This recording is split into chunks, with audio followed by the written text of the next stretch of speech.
Today I'm going to do a quick tutorial on how I install my bee-crowned hair collection crochet braids. I will be using a quick knotless crochet method. Everyone does their crochet differently, and this is how I do mine. Keep in mind, I'm not a licensed stylist. I really just do hair out of necessity. This is also my first YouTube video, so please go easy on me.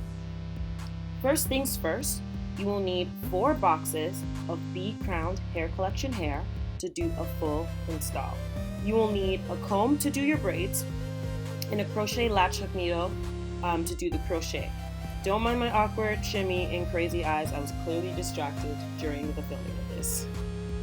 You will also need scissors for trimming and shaping the hair, and I use Lotta Body curl jelly to tame frizzies and keep hair smelling fresh. For today's install, we used 4 boxes of our signature bouncy lyric curl. Since the curls come pre-folded, I started by separating the curl once.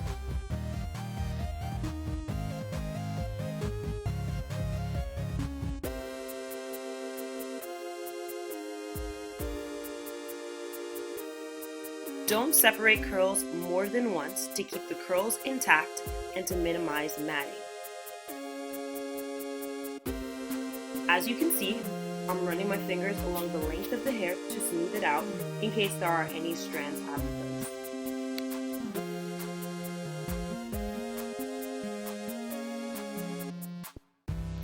You can braid your hair however you want, but I generally do 8 braids on the top and then connect the 2 braids at the top of the head, making 4 braids going down the back of the head. So on the top you would see 8 braids, but in the back you would see 4. I start with lifting the latch hook up towards the crochet handle and sticking the latch hook under the braid towards the direction of her ear. I fold the hair in half, taking the hair and putting it in the loop.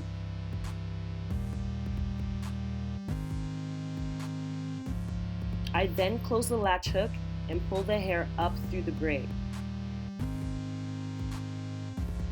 I use my thumb and forefinger to widen the hole so I can pull the hair through it.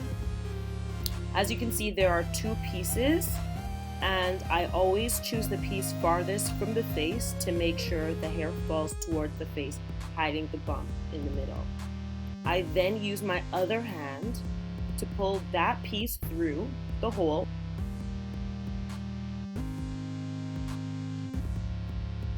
And once I do that, I grab both ends of the hair, pulling them simultaneously, making a knot. And voila, you have knotless crochet. As you can see, you can't see the knot, and it looks like the hair is literally growing out of your scalp. And this hair is very secure. I just do 1 knot. I've never had any issues with it falling out, coming undone. I mean, once in a while you might tighten a few, but that goes without saying.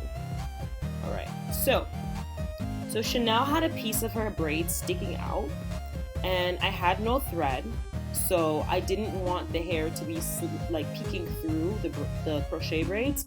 So what I did is I'm basically slipping the crochet needle under the braid and putting her ends, her own hair, in the hook, closing the latch and pulling it through. So it's kind of like a weaving motion. So I'm doing this all throughout the braid until there is no hair left sticking out. I know you don't want to see me do a full head, so I'm basically going to do this same knotless crochet technique throughout.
As you can see, we are more than halfway through.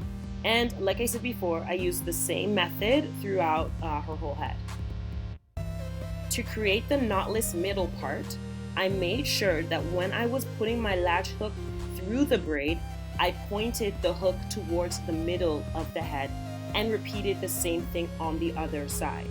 Okay, so I did the same thing on both the right side of her head and the left side. So that means your crochet hook should be pointing in the same direction, towards the same direction. So pointing towards each other, okay?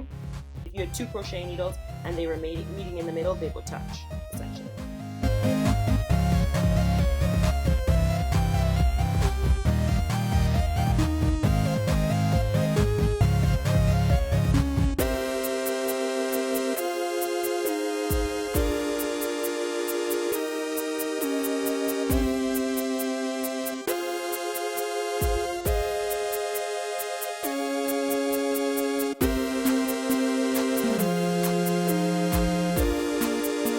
I took out some of the crochet pieces because her braids were so small and we actually didn't have enough hair to fill all the small braids, nor did we want her hair to be very voluminous on the top and thin on the bottom.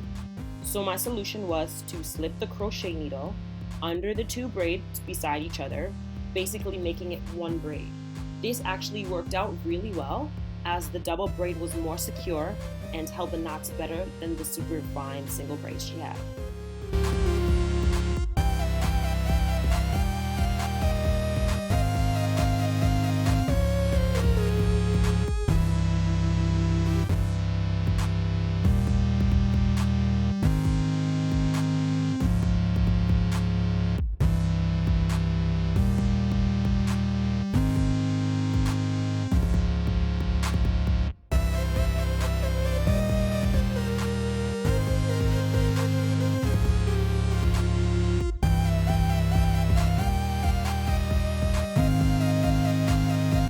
So this is just a quick look at the front of her hair as we're almost done her install.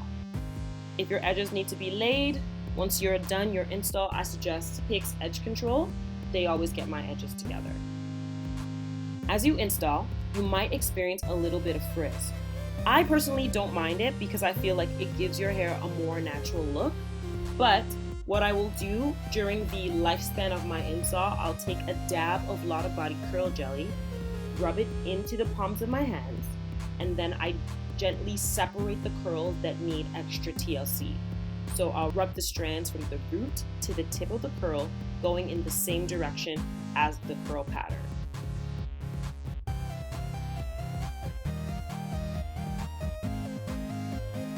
Don't mind my ghetto heavy duty scissors. Girls, you gotta work with what you got, and we didn't have any shears. So an install isn't complete without some layers, and curly hair is probably one of the hardest hair textures to cut, especially when you do it on yourself. Never do a blunt straight across cut when cutting curly hair. Cutting straight down gives it a nice natural look and gives it a nice shape. I really wanted to show you guys how to shape your install, but we really didn't have time. So here's the final product. I hope you guys like it.